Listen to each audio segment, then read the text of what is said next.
Welcome back बच्चों। गणित academy में एक बार फिर से आपका स्वागत है। आपने पहला वीडियो देखा और अच्छा रिस्पांस दिया आप लोगों ने, तो उसी क्रम में वेक्टर्स को आगे बढ़ाते हैं और आज एक नया टॉपिक कवर करते हैं। टॉपिक है पोजीशन वेक्टर। पोजीशन वेक्टर बच्चों एक्चुअली है क्या? तो पोजीशन वेक्टर वो वेक्टर है जो रिप्रेजेंट करता है location of a point in A space. किसी पॉइंट का स्पेस में लोकेशन क्या है उसको रिप्रेजेंट करता है, और जो रिप्रेजेंट करता है उसी को हम लोग पोजीशन वेक्टर कहते हैं। तो पोजीशन वेक्टर का डेफिनेशन आप लिख सकते हैं, it is a vector that represent the location of A point in space. अब इसकी कुछ क्वालिटीज हैं, कुछ कैरेक्टरिस्टिक्स हैं, जैसे कि it starts at origin and ends at a specific point. ये जो पोजीशन वेक्टर है ये ओरिजिन से स्टार्ट करता है और किसी एक स्पेसिफिक पॉइंट पर एंड करेगा। दूसरी बात ये बच्चों की, इसका जो मैग्नीट्यूड होता है, ये जो पोजीशन वेक्टर है इसका जो मैग्नीट्यूड होता है उसे हम निकाल सकते हैं by distance between the origin and the end point. And point और ओरिजिन के बीच का जो डिस्टेंस होता है वही इस पोजीशन वेक्टर का मैग्नीट्यूड होगा। थर्ड बात बच्चों, the location of the point relative to the origin gives the direction of the position vector। अब डायरेक्शन भी निकालना है, क्योंकि ये पोजीशन वेक्टर है तो जाहिर सी बात है वेक्टर के पास मैग्नीट्यूड होगा, डायरेक्शन होगा। तो मैग्नीट्यूड तो हमें मिल जाएगा by the distance between the two points, that is origin और एंड पॉइंट के बीच का जो लेंथ होगा वही मैग्नीट्यूड देगा। डायरेक्शन कौन देगा बेटा? तो location of the point relative to the origin, origin के सापेक्ष जो पॉइंट है उसका जो लोकेशन है वो आपको देगा क्या? Direction of the position vector. बच्चों इसको डायग्रामेटिकली कैसे देखेंगे हम लोग? तो डायग्रामेटिकली मान लो कि अब हमें 3D में जाना होगा। अब हम लोग 2D ही देख पाते हैं, 3D हम लोग देख नहीं पाते हैं, तो आपको यहां पर इमेजिन करना होगा, आपको 3D इमेजिन करना होगा। अब मान लो कि ये आपका एक्स एक्सिस है, ये वाई एक्सिस है, ये जेड एक्सिस है। आप लोग जो बॉक्स आता है, बॉक्स को आप लोग देख सकते हैं, क्यूबिकल जो बॉक्स होता है, क्यूबॉइडल जो बॉक्स होता है, उस बॉक्स को आप देख सकते हैं। तो ये वाई एक्सिस होता है, ऐसे वाई एक्सिस, इसके परपेंडिकुलर जेड एक्सिस होता है, और इसी के परपेंडिकुलर जो सामने लाइन आती है, जो सामने लाइन आपकी आएगी, ऐसे ये तो हो गया आपका, ये वाई एक्सिस है, ये जेड एक्सिस है। अब इसके सामने जो लाइन आएगी ये आपका एक्स एक्सिस होता है। यानी कि जो तीनों एक्सिस होते हैं they are mutually perpendicular to each other. ये 3D पिक्चर है। अब इसमें यहां पर जो ये पॉइंट है, ये पॉइंट इसका ओरिजिन है, ये ओरिजिन पॉइंट है, मतलब यहां से ओरिजिनेट होगा लाइन आपका। अब यहां से अगर कोई पॉइंट P है, मान लो कोई पॉइंट P को हमें लोकेट करना है, तो हम ऐसे इसको लोकेट कर सकते हैं। तो स्ट्रेट लाइन हम लेते हैं, इसे ऐसे हम लोकेट कर सकते हैं। ये पॉइंट P, ये पॉइंट P हमने लोकेट कर दिया, ठीक है। तो ये क्या है? Vector that represent the location of a point in space. कोई भी एक पॉइंट को हमने ओरिजिन से लोकेट करा दिया।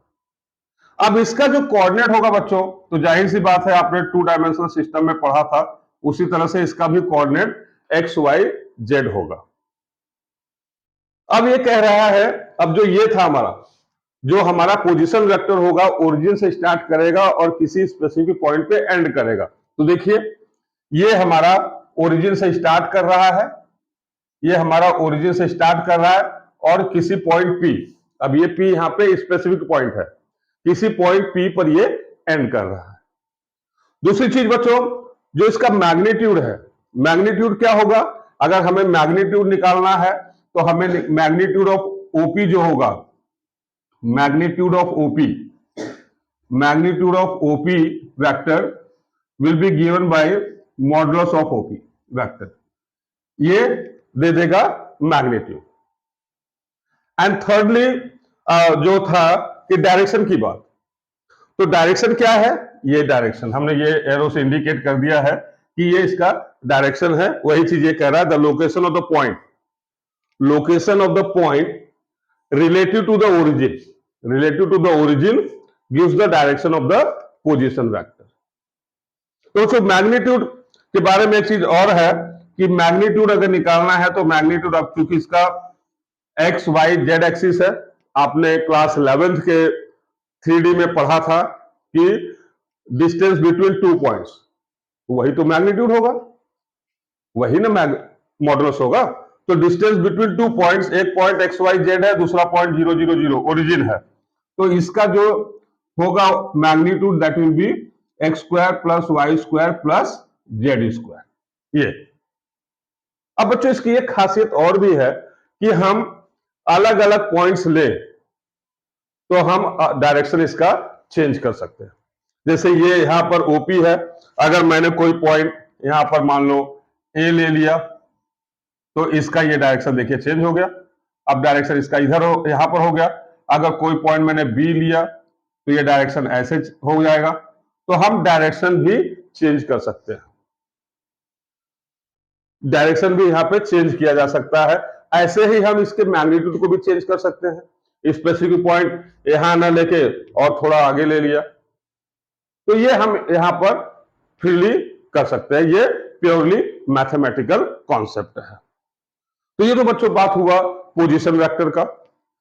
एक चीज और है direction cosine and direction ratio, क्योंकि बच्चों ये आपको 3 डायमेंशनल ज्योमेट्री में भी पढ़ना है, तो वहीं पे हम लोग डिटेल में पढ़ेंगे। यहां पे इसे हम लोग स्किप करते हैं। अब आगे हम लोग सॉल्व करेंगे एक्सरसाइज 10.1। तो बच्चों ये वेक्टर्स के फर्स्ट एक्सरसाइज का फर्स्ट क्वेश्चन है। ये कह रहा है represent graphically a displacement of 40 kilometre 30 degree east of north. तो बच्चों ये चीज आपको समझना है, 30 डिग्री ईस्ट ऑफ नॉर्थ। अब एक चीज है कि हमें पता है कि ज्योग्राफिकली अगर हम देखें, ज्योग्राफिकली हम देखें तो ये हमारा ईस्ट डायरेक्शन होता है, ये वेस्ट डायरेक्शन होता है, ये नॉर्थ होता है और ये साउथ डायरेक्शन होता है। ये ईस्ट, ये वेस्ट, ये नॉर्थ, ये साउथ। पहली बात तो ये कह रहा है represent displacement of 40 kilometre 30 degree east of north. अब 30 डिग्री ईस्ट ऑफ नॉर्थ, किसका ईस्ट? नॉर्थ का ईस्ट। किसका ईस्ट ऑफ नॉर्थ मतलब नॉर्थ का ईस्ट। तो नॉर्थ का ईस्ट बच्चों मतलब हम लोग ये नॉर्थ से ईस्ट की तरफ आएंगे, कितना आएंगे? 30 डिग्री आएंगे। तो 30 डिग्री ईस्ट ऑफ नॉर्थ अगर हम आना है तो मान लो ये हम 30 डिग्री ईस्ट ऑफ नॉर्थ आ गए, ये 30 डिग्री आपका हो गया ईस्ट ऑफ नॉर्थ। अब ये 40 किलोमीटर कह रहा है तो हम एक यूनिट लेंगे कि भाई 1 सेंटीमीटर जो है वो 10 किलोमीटर के बराबर है। 1 सेंटीमीटर इक्वल्स टू 10 किलोमीटर। तो ये मान लो 1 सेंटीमीटर है, ये सेकेंड, ये थर्ड, ये फोर्थ। तो ये यहां पे कोई पॉइंट आप पी दे दीजिए। ये हो गया आपका 40 kilometre 30 degree east of north. तो ग्राफिकली हम इसे ऐसे रिप्रेजेंट कर सकते हैं। आई होप आपको समझ में आया होगा। बढ़ते हैं अगले क्वेश्चन की तरफ। अगला क्वेश्चन है बच्चों आपका, इसमें क्लासिफाई करना है कौन स्केलर है और कौन वेक्टर है। अब आपको पता होना चाहिए कि जब हम स्केलर की बात करते हैं, अगर हम स्केलर की बात करते हैं तो उसके पास सिर्फ मैग्नीट्यूड होता है, और हम वेक्टर की बात करते हैं तो उसके पास मैग्नीट्यूड के साथ साथ डायरेक्शन भी होता है। अब जैसे दिया है, ये सेकंड क्वेश्चन है आपका, जैसे दिया है 10 kg। बच्चों आप देख रहे हो इस 10 kg में सिर्फ मैग्नीट्यूड की बात हो रही है, यहां डायरेक्शन नहीं है। तो ऑफकोर्स ये आपका स्केलर क्वांटिटी होगा, ये आपका स्केलर क्वांटिटी होगा। ऐसे ही ये लिखा है 2 मीटर्स नॉर्थ वेस्ट, ये 2 मीटर्स नॉर्थ वेस्ट। अब बच्चों यहां देखिए ये जो 2 मीटर्स है ये तो हो गया मैग्नीट्यूड, 2 मीटर्स आपका मैग्नीट्यूड, और जो नॉर्थ वेस्ट है ये हो गया आपका डायरेक्शन, कुछ इसी की तरह से। फर्स्ट क्वेश्चन की तरह से ही है ये। तो इसमें मैग्नीट्यूड भी है, इसमें डायरेक्शन भी है, इसलिए ये होगा आपका वेक्टर क्वांटिटी, इसे हम वेक्टर क्वांटिटी कहेंगे। ऐसे ही दिया है आपको ऐसे ही दिया हुआ है 40 डिग्री। बच्चों 40 डिग्री दिया है।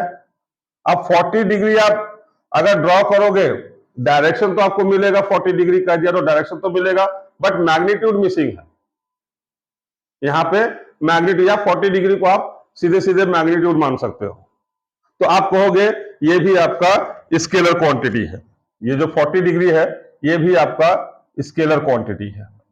ऐसे ही आपको दिया है 40 वॉट, ये 40 वॉट जो दिया है 40 वॉट, अब ये पावर के लिए है। अब 40 वॉट दिया है तो मैग्नीट्यूड ही ना दिया है, 40 इज द मैग्नीट्यूड और ये वॉट जो है तो यूनिट है, तो ये भी स्केलर क्वांटिटी हुआ, ये भी आपका स्केलर क्वांटिटी होगा। ऐसे ही ये इनफैक्ट हमें ऐसे लिखना चाहिए, ये 2 का 1 है, ये 2 का 2, ये 2 का 3, ये 2 का 4, और एक दिया है जैसे 5th क्वेश्चन दिया है 10 to the power minus 19 coulomb, ये 10 टू पावर माइनस 19 कूलम, ये भी तो उसी तरह से है जैसे 40 वॉट है वैसे तो ये भी है, तो ये भी क्या होगा आपका स्केलर क्वांटिटी होगा, ये भी आपका स्केलर क्वांटिटी होगा। ऐसे ही दिया है आपको 20 मीटर पर सेकेंड स्क्वायर, ये जो क्वेश्चन है, अब यहां देखिए 20 मीटर पर सेकेंड स्क्वायर। बच्चों ये मीटर पर सेकेंड स्क्वायर एक्सीलरेशन रिप्रेजेंट करता है, एक्सीलरेशन की जो एसआई यूनिट होती है वो मीटर पर सेकेंड स्क्वायर होता है।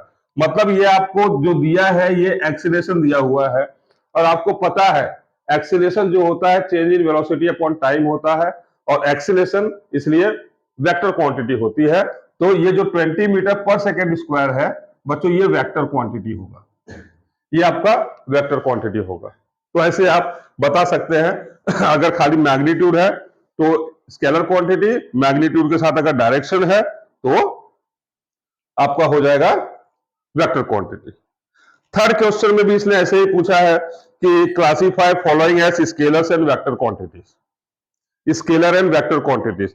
जैसे ये टाइम पीरियड कह रहा है, अब टाइम पीरियड क्या होता है, अब ये टाइम पीरियड सीधे सीधे आपको पता है कि ये स्केलर क्वांटिटी होना है, तो टाइम पीरियड जो होगा ये आपका स्केलर क्वांटिटी होगा। ऐसे distance is of course a scalar quantity, distance जो होगा वो आपका स्केलर क्वांटिटी होगा। और एक दिया है फोर्स, अब फोर्स क्या होता है बच्चों, फोर्स होता है मास इंटू एक्सीलरेशन, तो यहां पे एक्सीलरेशन क्या है, वेक्टर क्वांटिटी है, इसलिए फोर्स क्या होगा, वेक्टर क्वांटिटी होगा। तो आई होप ये आप आसानी से कर सकते हैं। हाँ एक क्वेश्चन है इसमें, क्वेश्चन नंबर 4 जो दिया है इसमें इन्होंने एक डायग्राम बनाया हुआ है, एक ये ऐसे डायग्राम बनाया हुआ है, ये एक डायग्राम है, और यहां पर इन्होंने इसको वेक्टर सी, ये है आपका वेक्टर बी, ये है आपका वेक्टर ए, और यहां दिया है इन्होंने वेक्टर डी। अब ये आपसे जानना चाहते हैं कि इसमें से कौन को इनिशियल वेक्टर है, कौन को इनिशियल वेक्टर है। अब बच्चों आपको पता है को इनिशियल वेक्टर मतलब, अब यहां पे हमने अभी डायरेक्शन नहीं दिया है तो आप बता नहीं पाएंगे, अब हम इसको डायरेक्शन भी दे देते हैं। डायरेक्शन जैसे इसका ये है, इसका ऐसे है, इसका यू डायरेक्शन है, और इसका जो डायरेक्शन है वो ऐसे है। तो बच्चों को इनिशियल वेक्टर मतलब जिसका स्टार्टिंग पॉइंट सेम हो, ऐसे वेक्टर जिसका स्टार्टिंग पॉइंट सेम हो।